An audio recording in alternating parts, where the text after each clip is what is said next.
ओम शांति। आज 15/7/73 के महावाक्य और मुरली की हेडिंग है लगाव और स्वभाव के बदलने से विश्व परिवर्तन।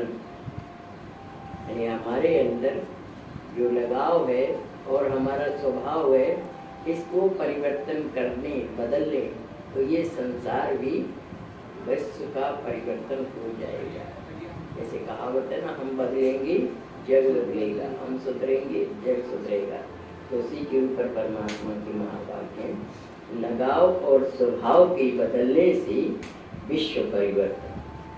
नजरों से निहाल करने वाले, दुख व अशांति से दूर ले जाने वाले, मुक्ति जीवन मुक्ति का वर्षा देने वाले, लाइट हाउस और माइट हाउस बनाने वाले, सर्व की मनोकामनाएं पूर्ण करने वाली, विश्व कल्याणकारी बाबा बोले। क्या कहा? क्या आवाज से परे शांत स्थिति इतनी ही प्रिय लगती है कि जितनी आवाज में आने की स्थिति प्रिय लगती है। आवाज में आना और आवाज से परे जाना, ये दोनों ही एक समान सहज लगते हैं या आवाज से परे जाना मुश्किल लगता है। यानी आवाज में आने की प्रैक्टिस ज्यादा होती है तो जल्दी से आवाज में आ जाते हैं, बातचीत करने लग जाते हैं। और जिनकी साइलेंस में रहने की हैबिट होती है वे कम बोलते हैं, उनकी आवाज में आने की इतनी नेचर नहीं होती है। तो बाबा पूछ रहे हैं बच्चों से कि आपकी स्थिति कैसी है? आवाज में आना स्वाभाविक लगता है या मौन रहना स्वाभाविक लगता है? वास्तव में स्वधर्म शांत स्वरूप होने के कारण आवाज से परे जाना अति सहज होना चाहिए। फिर बाबा कहते हैं कि हम आत्मा बाई नेचर कैसी है? शांत स्वरूप, सुख स्वरूप, प्रेम स्वरूप, आनंद स्वरूप, शक्ति स्वरूप, ज्ञान स्वरूप, पवित्रता स्वरूप। तो हमारा स्वरूप कैसा है? शांत स्वरूप। तो हमें शांति में रहना स्वाभाविक होना चाहिए, आवाज में आने की प्रैक्टिस कम होनी चाहिए। तो वास्तव में स्वधर्म शांत स्वरूप होने के कारण आवाज से परे जाना अति सहज होना चाहिए।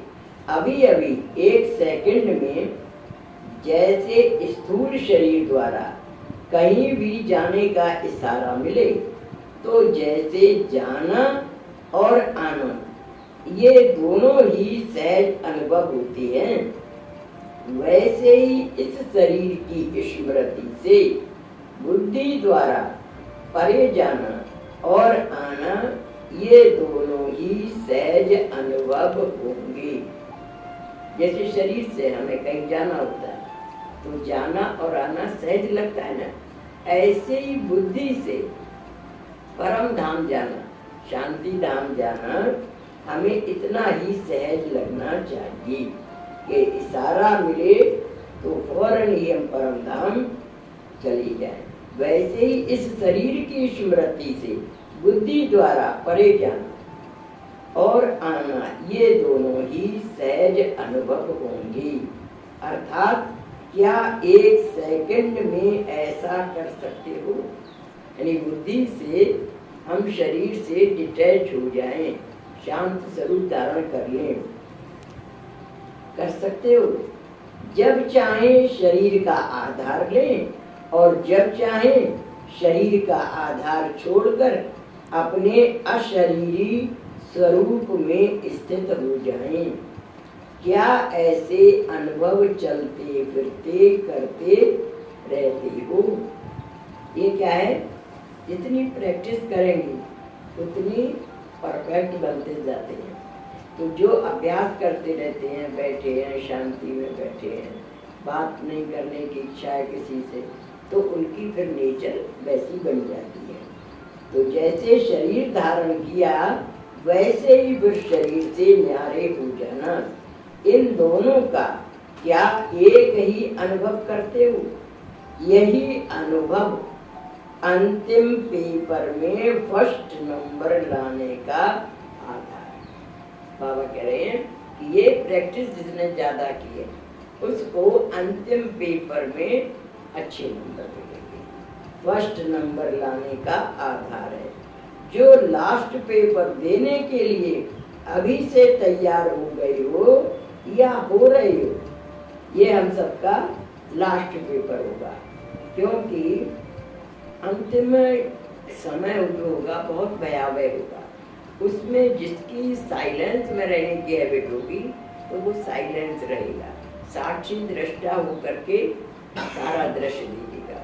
और जिसका टॉकिंग नेचर है, बात करने की ज्यादा आदत है, तो फिर वो फॉरेन बॉडी कॉन्शियस में आ जाएगा, अरे ऐसा हो रहा, ये कैसे हो गया, घबराहट उसके चेहरे से, उसकी वाणी से लगने लगेगी।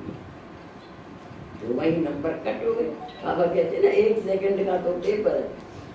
तो जैसे विनाश करने वाली एक इशारा मिलते ही अपना कार्य संपन्न कर देंगे, अर्थात विनाशकारी आत्माएं इतनी एवर रेडी हैं कि 1 सेकंड के इशारे से अपना कार्य अभी भी आरंभ कर सकती हैं। तो क्या विश्व का नव निर्माण करने वाली अर्थात स्थापना के निमित्त बनी हुई आत्माएं ऐसे एवर रेडी हैं? यानी जैसे विनाश वालों ने इतनी एटॉमिक एनर्जी तैयार करके रखी है। तो बाबा ने एक बार वाणी चलाती हुए कहा, ताली बजाऊं, विनाश करने में क्या देर लगती है। जैसे पटाखे की दुकान में अगर आग लग जाए तो पट पट करके जल्दी सारा सब खत्म हो जाएगा। ऐसे ही इतनी एटॉमिक एनर्जी तैयार करके रखी है कि विनाश करने में देर नहीं है। लेकिन स्थापना करने वाली आत्माएं भी क्या इतनी तैयार हैं? इसके ऊपर बाबा पूछ रहे हैं कि नव निर्माण करने वाली अर्थात स्थापना के निमित्त बनी हुई आत्माएं ऐसे एवर रेडी हैं क्या? अपनी स्थापना का कार्य ऐसे कर लिया है कि जिससे विनाशकारियों को इशारा मिले। जैसी यादव सेना ने फुल फोर्स से तैयारी की हुई है। विनाश का कार्य किसके ऊपर है? यादव सेना के ऊपर। तो बाबा कह रहे हैं जैसे यादव सेना ने फुल फोर्स से तैयारी की हुई है, क्या वैसे ही पांडव सेना भी अपनी सर्व तैयारियां कर समय का इंतजार कर रही हैं? ऐसे एवर रेडी हो, यानी हर समय तैयार हो, कभी भी स्थापना का कार्य चालू कर सकें। जैसे लाइट हाउस और पावर हाउस 1 सेकंड के स्विच ऑन करने से चारों ओर लाइट और माइट फैला देते हैं, क्या ऐसे ही पांडव सेना 1 सेकंड के डायरेक्शन प्रमाण लाइट हाउस और माइट हाउस बन सर्वात्माओं को लाइट और माइट का वरदान दे सकती है? बाबा पूछ रहे हैं कि जैसे लाइट हाउस, हम बच्चों का काम क्या है? पांडव सेना का व्यवस्था करने का, स्थापना करने का। तो जैसे लाइट हाउस और माइट हाउस 1 सेकंड में लाइट फैला देता है, तो वैसे ही आप लोग भी ऐसे वरदान दे सकती हैं।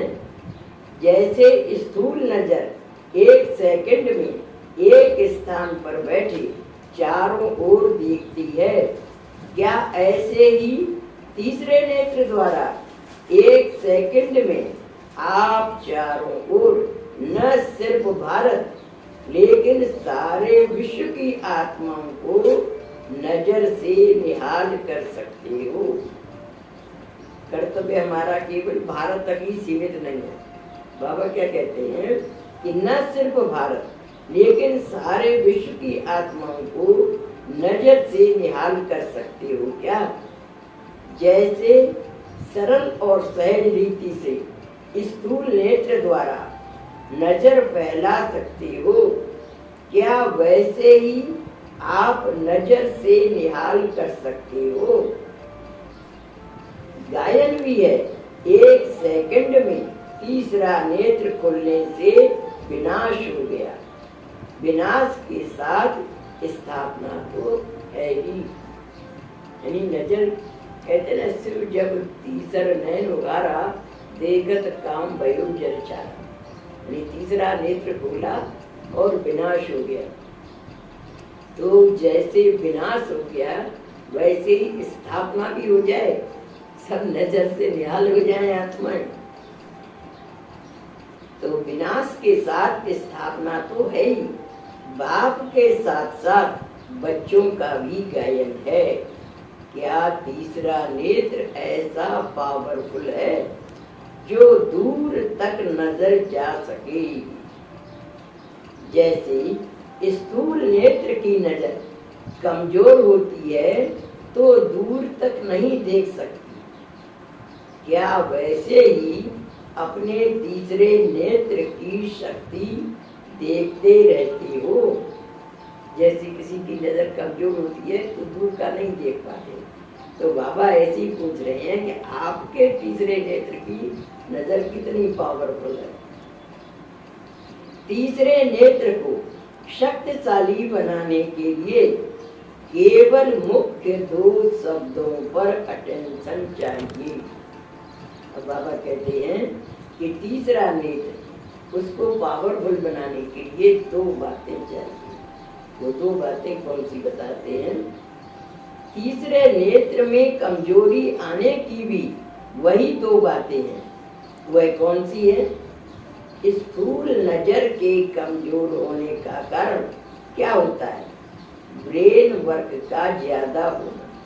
यानी जिनकी आंखें कमजोर हो जाती हैं उसका कारण बताते हैं ब्रेन वर्क, यानी दिमाग का काम जो ज्यादा करते हैं तो उनकी निगाहें कमजोर हो जाती हैं। बातें तो वही हैं, लेकिन इन सभी बातों को दो शब्दों के सार में लाने से अटेंशन रखना सहज हो जाता है। तो कमजोरी लाने के दो शब्द हैं, एक लगाव और दूसरा पुराना स्वभाव। ये दो शब्द हैं, एक लगाव अटैचमेंट और दूसरा पुराना स्वभाव। यानी पुरानी जो हमारी संस्कार स्वभाव हैं उनके कारण नष्टो मोहा नहीं बन पाते। किसी को अपना पुराना स्वभाव कमजोर करता है और किसी को किसी प्रकार का भी लगाव कमजोर करता है। यह दो मुख्य कमजोरियां हैं। इसका विस्तार बहुत है। हरेक का कोई ना कोई लगाव है और हरेक में नंबरवार परसेंटेज में अभी तक पुराना स्वभाव है। यदि यह स्वभाव और लगाव बदल जाए तो विश्व भी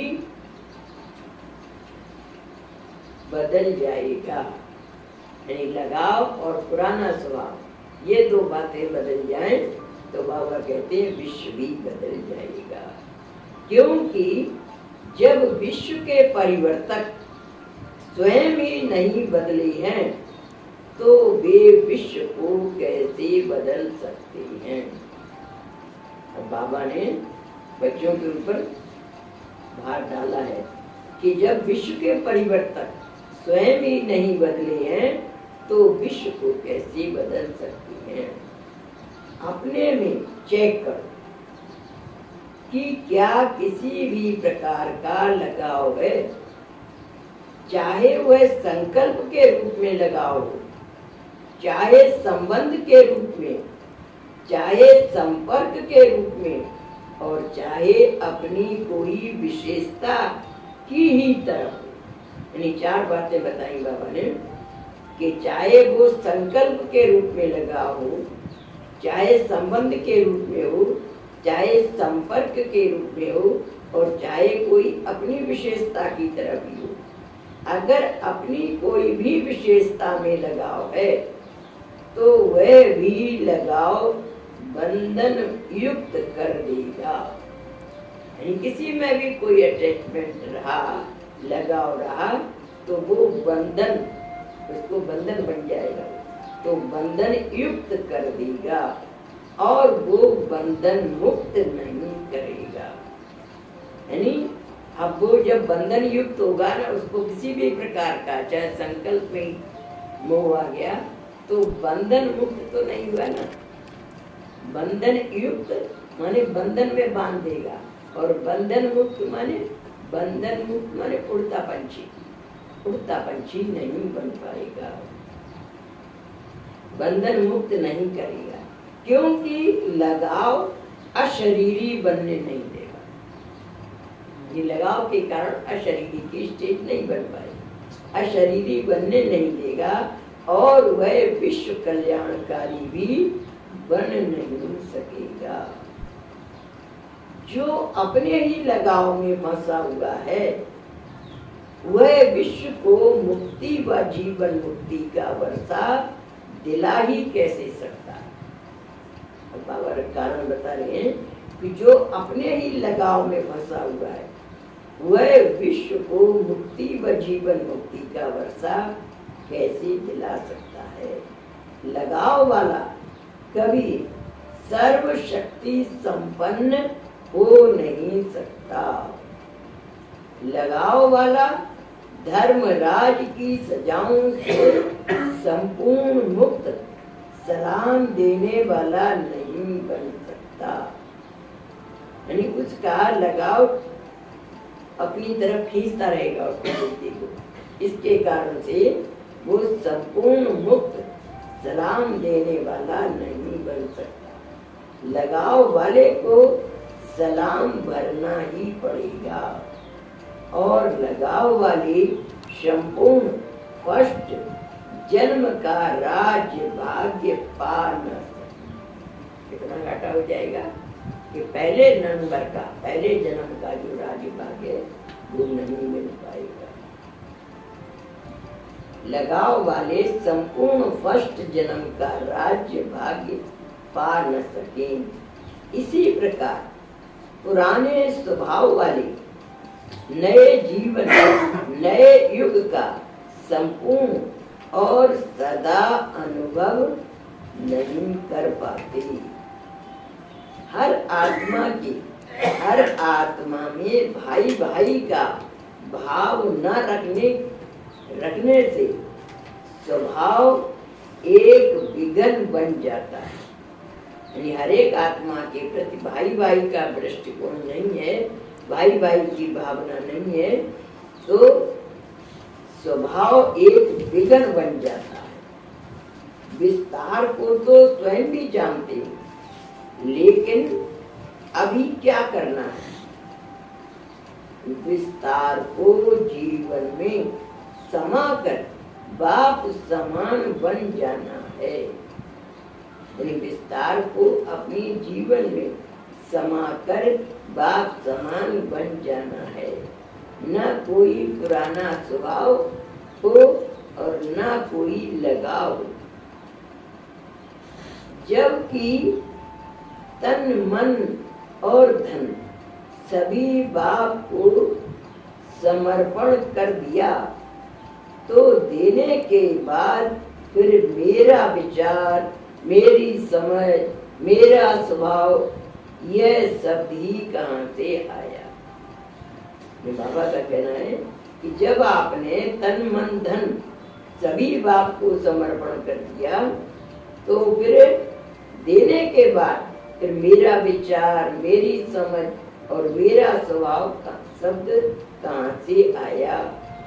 क्या मेरा अभी तक है या मेरा सो तेरा हो गया? जब बाबा को सौंप दिया तो मेरा क्या रहा? तो फिर तेरा हो गया ना, बाबा का हो गया, तो मेरा सो तेरा हो गया। जब कहा मेरा सो तेरा, तो मेरा मन समाप्त हो गया ना। मन और तन बाप की अमानत है, आपकी तो नहीं है ना। मेरा मन चंचल है, यह कहना कहाँ से आया? क्या अभी तक मेरापन नहीं छूटा है? बाबा पूछ रहे हैं क्या अभी तक मेरापन नहीं छूटा है? मेरापन किसमें होता है? किसमें होता है मेरापन? लगाव होता है बंदर में। बाबा कह रहे हैं बंदर में। वह खुद मर जाएगा लेकिन उसका मेरापन नहीं मरेगा। वो कैसे? मरे हुए बच्चे को भी बंदरिया छाती से चिपकाए रहती है और एक पेड़ से दूसरे पेड़ पर फांदती रहेगी, लेकिन मरे हुए बच्चे की डेड बॉडी को छाती से लगाए जब तक वो अपने आप छूट न जाए तब तक चिपकाए रहते। तो ऐसे ही हम वो तो नहीं चिपकाए रहते, लेकिन हम उसकी याद को चिपटाए रहते हैं। जाने वाला चला गया, कितनी साल हो गई उसके गए, लेकिन उसकी याद अभी भी करते रहते हैं। तो ये याद को चिपकाए हुए ना। और हमारा क्या है, कोई स्थूल तो है नहीं, सारा अंदरूनी है। याद भी हमें नहीं आनी चाहिए। गया सो गया, वो तो 13 दिन बाद दूसरे गर्भ में प्रवेश कर गया होगा, हम उसकी बरसों याद करके रोते रहते हैं। तो ये क्या है, याद को चिपकाए रहते हैं। इसीलिए तो कहा जाता है परमात्मा बंदर से मंदिर लायक बनाते हैं। हम सबके स्वभाव कैसे थे, बंदर जैसे थे, अब मंदिर लायक बना रहे हैं। कहते हैं इसीलिए मंदिर में हनुमान के निशाने दिखाई है कि हम कैसे थे पहले और अब क्या बन गए। तो बंदर में वह खुद मर जाएगा लेकिन उसका मेरापन नहीं मरेगा।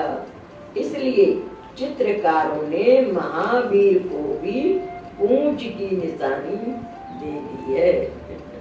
हनुमान जी को कहते ना कि पूंछ की निशानी दे दी है महावीर, लेकिन पूंछ जरूर है। तो यह पूंछ कौन सी है? लगाव और स्वभाव की।